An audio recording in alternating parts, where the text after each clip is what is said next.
लोकशाहीचा बुलंद आवाज, रिपब्लिकन वार्ता, महाराष्ट्र। जाती धर्माचे राजकारण महाराष्ट्राला कलंक, काँग्रेसच्या संविधान सद्भावना यात्रेत प्रतिपादन। नाशिकसह राज्यात जातीपातीचे धर्माचे राजकारण घडवून गैरसमज पसरविले जात आहेत। राज्यासह नाशिकमध्ये ज्या काही अप्रिय घटना घडल्या त्याचा निषेधच करतो। कायदा हातात घेणाऱ्यावर गुन्हा दाखल करा, मात्र द्वेष पसरविला जाऊ नये। जातीपातीचे धर्माचे राजकारण हा महाराष्ट्राला कलंक असून तो पुसून सर्वांनी मनात सद्भावना जागृत ठेवावी, असे आवाहन काँग्रेसचे प्रदेशाध्यक्ष हर्षवर्धन सपकाळ यांनी काँग्रेसच्या सद्भावना यात्रेतील चौकसभेत केले।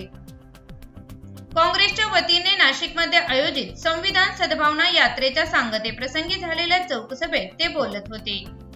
यावेळी सपकाळ यांच्यासह काँग्रेसचे कार्याध्यक्ष कुणाल पाटील, खासदार डॉक्टर शोभा बच्छाव, नाशिक शहर जिल्हा काँग्रेसचे प्रभारी ब्रिजकिशोर दत्त, प्रदेश उपाध्यक्ष शरद आहेर, शहर काँग्रेसचे अध्यक्ष आकाश छाजेड, शाहू खैरे, राजेंद्र बागुल, युवा काँग्रेस जिल्हाध्यक्ष स्वप्नील पाटील आदी पदाधिकारी उपस्थित होते। यावेळी बोलताना सपकाळ यांनी आजच्या काळात संविधानाचे महत्त्व मोठे असल्याचे सांगितले। नाशिकमध्ये पोलिसांवर हल्ला झाल्याने ते जखमी झाले, त्यांच्या बाबतीतही सहानुभूती आहे, मात्र त्यातून द्वेष पसरविला जाऊ नये, असे देखील सपकाळ यांनी नमूद केले।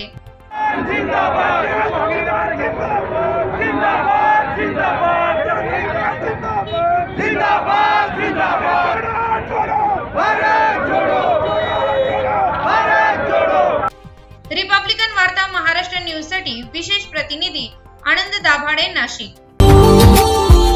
Subscribe now and press the bell icon. Never miss an update.